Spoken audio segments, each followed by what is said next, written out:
Hey everyone, welcome back. It's Tavis Leaf Glover, and today we're going to be taking a look at AI art, artificial intelligence art, and how it uses composition techniques and dynamic symmetry. So this is something relatively new that my friends kept telling me about, so I had to check it out, and I was really impressed by the artwork that was being created just by words. And I've got the website open up. This is midjourney.com, and it shows all the AI art that was created. But it's basically you just type in certain words, descriptive words, and it creates this type of art, and you can continue to refine your words, and it continues to refine the art until it's something that you're impressed with. But it's pretty amazing, and this is just the beginning steps of AI art, so I figured I'd do a video on it and just point out the composition techniques it's using. This is definitely something worth mentioning, and you should check it out on your own time, and you can take this as inspiration, as like creating thumbnails for inspiration. Instead of like going to Pinterest or something like that, you're actually creating your own type of art, and you can blend it with photos that you've taken. You can use Photoshop to manipulate it and add your own. You can make composites, all that kind of stuff. So let's get into it. I'm going to show you this AI art that I analyzed real quick, and then we're going to enter some of our own prompts. They're called prompts, the words that you enter, and I've never entered them before, so we'll kind of explore it and experience it together and see what comes out. But first off, I wanted to show you just the techniques they're using. The computer, it's using aerial perspective in this. It's using variety in the size. You've got large, medium, and small sizes of the debris. You've got that lens flare on the top, creating depth and atmosphere. You'll see a lot of that in these images. So how does it create this art just out of nothing? It's pretty amazing. Here's another one, really creepy lamb, but you can see how it's just kind of twisted and warped, and you can add all of these effects just by descriptive words. It's creating depth and atmosphere on the lower part here. Here's another one. A lot of these are kind of mysterious, dark images, but you can see how it's creating a center composition. It's not using rule of thirds or anything like that. It's a square composition, so it's playing with the balance left to right. We've got aerial perspective. If you squint, you'll see that it's split lighting on the face, and we're using the greatest area of contrast, so it's creating nice contrast on the face. It's got nice figure-ground relationship. You can see how this figure is separated from the background. Very nice textures here, and also it's paying attention to the edge of the canvas, making sure there's not really high contrast near the edge. Very good stuff going on, and it's just a computer taking your words. So then I applied the dynamic symmetry grids to a lot of these, because when you input your prompts, which are the words that you're telling the computer to create, you can enter aspect ratios. So you've got the basic aspect ratios like the square, 1.5,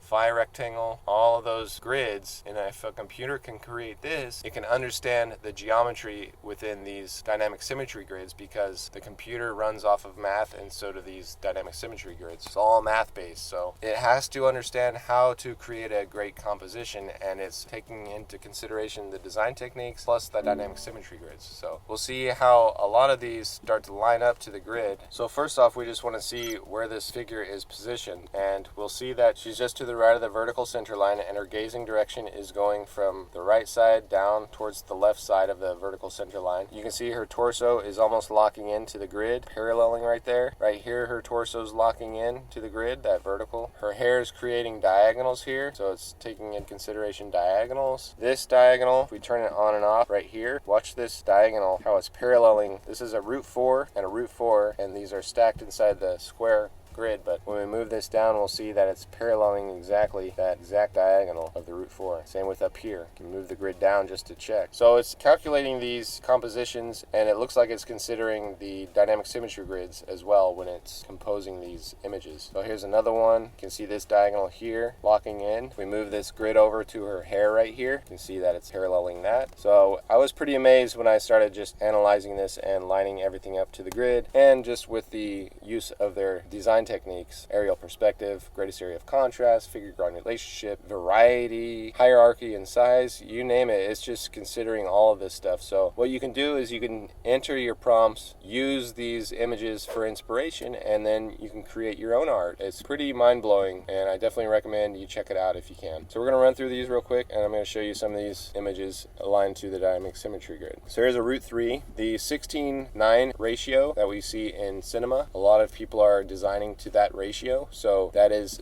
very similar to this root 3 grid. So we can align that to the root 3 grid, and look how it aligns to this diagonal of this structure here. It's paralleling that structure. And if we split it down the vertical center line, we see the balance going from right to left. We've got two elements on the left here, big element on the right here, so they're using a counterpart and balancing from left to right. It's got the aerial perspective in there. It's got the warm and cool colors in the structure. Lots of great things. We've got this area of contrast, which is near this structure here, which is leading us to believe that that's the main subject. Just really, really excellent inspiration for any artist. It's not going to be the end of art as we know it. It's going to be the birth of some new art that we can incorporate into the techniques we already know. So if you like this kind of stuff, dynamic symmetry and all the design techniques, check out my site. I create products for artists that help them surpass their plateau and reach the master level. So check that out when you can. This is another one using the root 4 grid. You can see how the face is paralleling this major diagonal of the root 4 grid. You can slide it left to right and you can see how it's creating that V shape of the root 4 grid. Definitely have the aerial perspective there. You look at the shoulder here, zoom up on the shoulder, this diagonal of the shoulder. If we slide the grid down, we can see how it's paralleling that diagonal. This diagonal of this design up here, if we slide it down, we can see how it's paralleling that diagonal. You can see how it's balancing the image. It does really well with asymmetry. So it starts with that center composition, but it does create things that are asymmetrical, like the counterpart we just saw. But we can see how the face isn't perfectly centered. The nose is to the left of that vertical center line, and so is this design right here, slightly to the left, and then it's got designs slightly to the right. So it's using asymmetry. It's another cool one. This off to just to the left of the center line. So 1.5 grid. You can check the diagonal of the shoulders. For some of these with minimal diagonals, it's got diagonals over here, right here in the structure. You can double check those. It's not always going to parallel or lock in or align, but it's pretty cool to see how many are. And you can see the shoulders here are paralleling exactly that grid using aerial perspective in this. So we're just going to run through these real quick so we can enter our own prompts and see what we come up with. This is another square composition. All of them are square composition unless you enter the ratio that you want. But very cool to see how they're using the design techniques that we've all learned. Nice figure ground relationship, greatest area of contrast up here. The balance from left to right, you can see it, but the asymmetry of this curl here, and it's not on this side, so we've got that asymmetry going on. We've got these characters balancing each other, figure ground relationship. The dynamic symmetry grid goes on. You can see how this area is locking into that vine. The characters are on that vertical area. If we drew the polar points up here, so a polar point right here, see how it's on that polar point, and so is this one. It's the polar point of the root 4 grid that is within that square composition. So root 4 up here, root 4 down here, and they're stacked on top of each other, and then you have that 45-degree angle of the square gluing it all together. This one's really cool. Minimal diagonals in this, but you can see how when we slide this around just to see what's paralleling, you can see how these rocks right here are paralleling that diagonal of the root 4 grid, and with up here paralleling. So when we get these repeating diagonals, that's creating a hidden repetition called gamut. And you can see how this character is just to the left of that vertical center line, so is the ring, and that's creating that asymmetry. And we can see how it's balancing everything with the contrast in the image. So if we turn this off, we got these elements in the middle balancing with these contrasting rocks here, and then this as well. So taking into consideration balance very well. It's another great scene, kind of like a Greek cathedral scene, but we've got the root 3 again. That's approximate to the 16:9 ratio. When we put the grid on, we can see how these structures are locking in right here, locking in there. And then this structure, this one, and then this one are all kind of on a diagonal. And then we've got coincidences with these elements right here. You can see how these are all kind of aligning on that vertical movement going up. So it's considering a lot of great techniques, aerial perspective here as well, greatest area of contrast, balance, all that stuff. It's another interesting scene using that asymmetry as well. Not everything's exactly the same on the left and the right side. And we can see how it's locking into the grid. This is on the vertical center line. These elements up here are locking in. This curving element right here locking into that horizontal. Same with this one, creating a coincidence from left to right. This diagonal of this orange structure here is locking into that diagonal, the sinister diagonal of the square. This diagonal of this structure here, let me slide this up and you'll see how it's paralleling it right here. Same with these down here. Slide it down, you can see how it's locking in there. Same with right here, locking in. So, and then when you add these lines, these are just connecting the areas of the grid that don't follow through, like from this line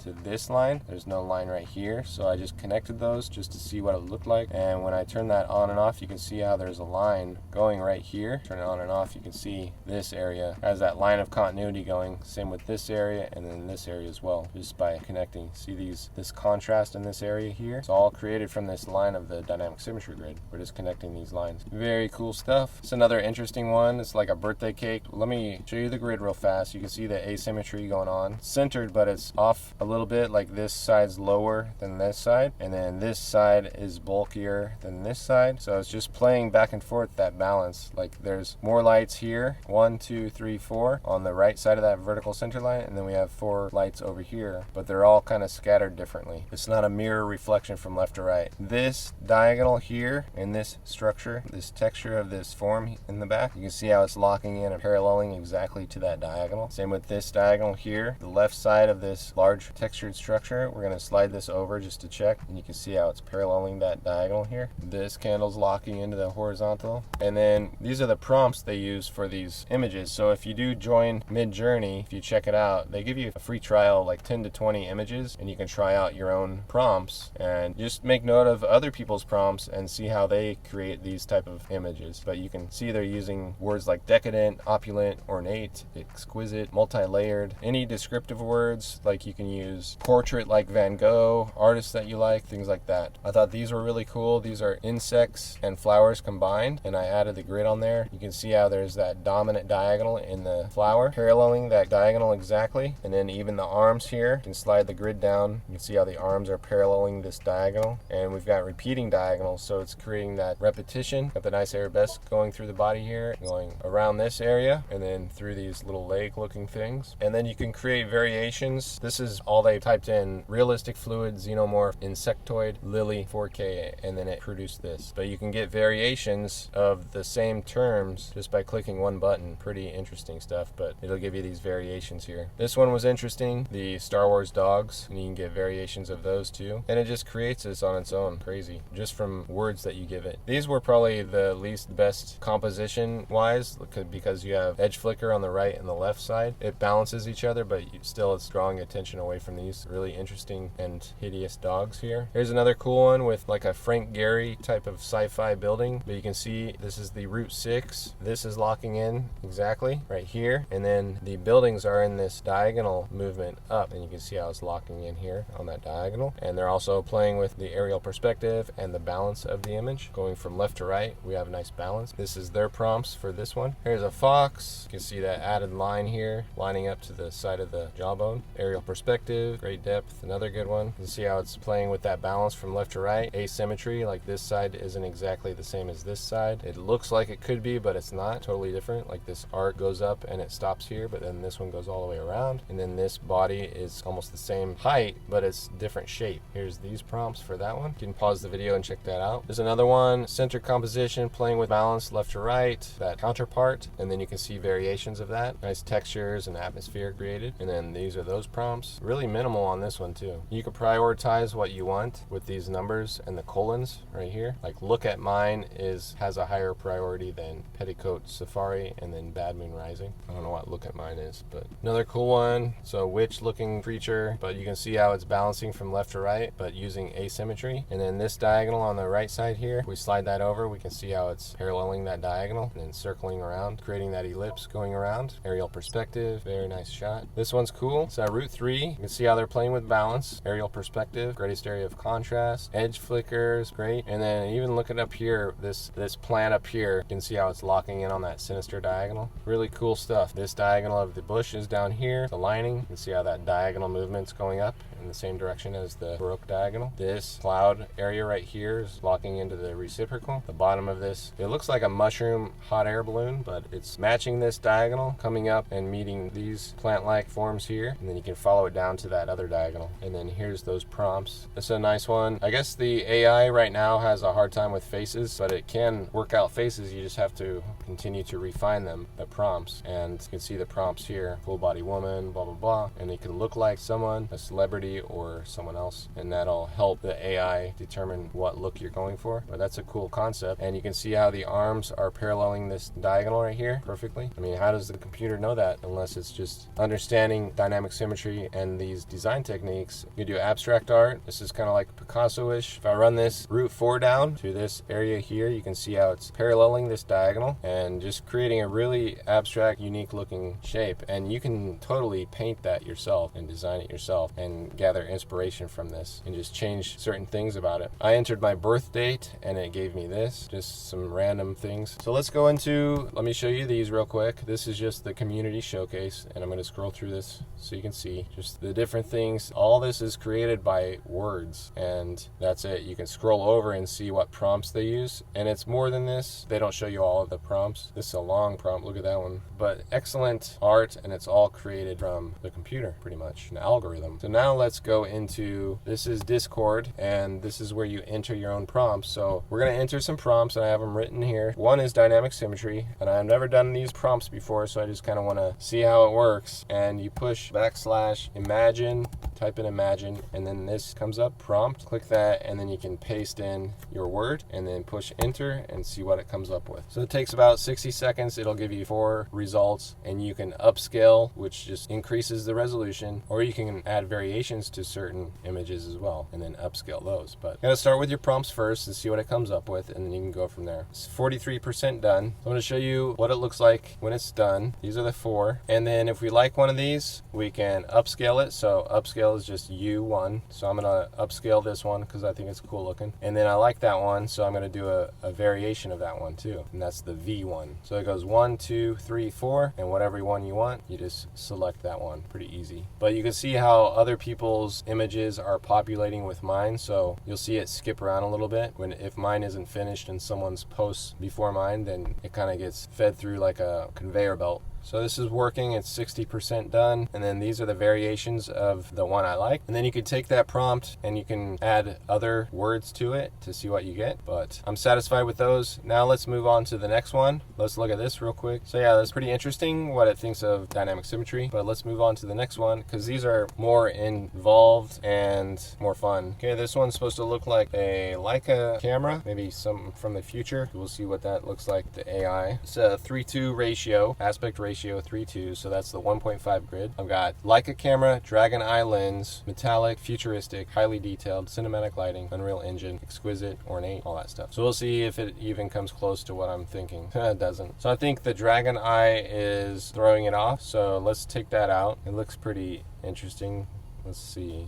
Cool. So let me take the dragon eye out and see what it comes up with. So that could be messing with things. Oh, it's 81% done, so it's adding more details. So this one's done. Now that one looks pretty cool. You can mess around with this to see if it shows more of the camera, but this looks pretty dang cool. Let me take out the dragon eye. I'm gonna save this. Let me do the same thing, but take out the dragon eye and see what it comes up with. \imagine. Prompt, paste that in. Okay, now let's see. That looks pretty cool though. You can upscale it or add variations, and then you can change these words around just to see what it comes up with. But it'll come up with something different every time. That looks pretty cool though. I like the way it came out. So Leica camera might mean that it is shot with a Leica, but we are getting something that looks like a camera. We've got a lens on the left here. This is pretty amazing just with those words. Look at what it came up with. It's got a camera on the left, a lens on the left up here, really futuristic, metallic, just the way I asked. Very cool stuff. We could upscale those, or if we liked one, we could add a variation. But let me get into the next one and the last one. This one is something that's perhaps related to the stuff I paint, which is females, nymphs in nature with animals. I want to see what kind of inspiration it'll give me for a painting. So this is a long one. I'm going to see what kind of inspiration it'll give me though. And it's having a hard time with this. So I'm going to remove that variety and see what it gives me. Usually comes up with stuff you'll never even imagine.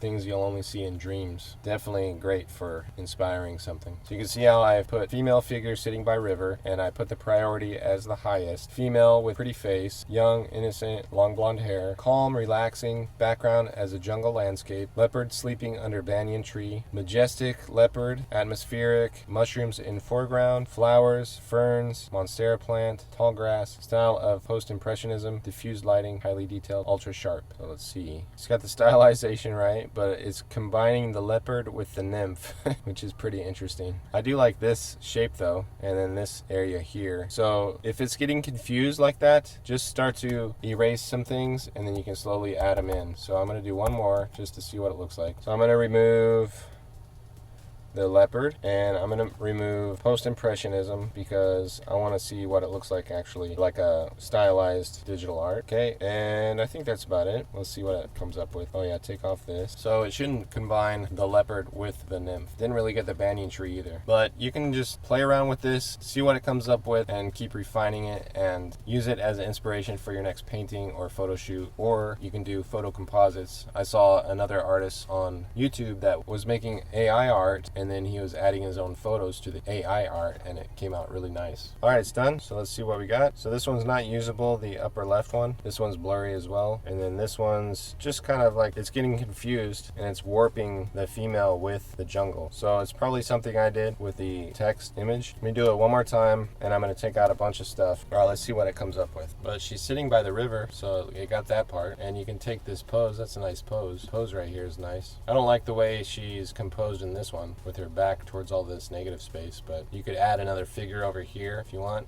Alright, so this one's done. Let's see what we got here. Anything cool? Anything usable? I like the plant shapes right here. And then this area right here, the grass twigs coming up, the layering there, that's nice. This shape is pretty awful. And then this shape. So it could be something that I'm typing in wrong and it's getting confused. So you just have to play with it and start simple and then work your way up. So I think I should have started simpler and worked my way up, but it worked with the camera lens and the dragon eye. That looked pretty cool. But this, I'm not very impressed with. These need some rework, and it's probably something to do with what I'm typing in. So if we type in something simpler like female without the quotes or anything else, figure sitting by river, pretty face, young, innocent, long blonde hair, and then maybe jungle, environment, no sky because I don't paint the sky, and see what it does without the other stuff. So I didn't put in the 16:9 ratio, so now it's creating squares.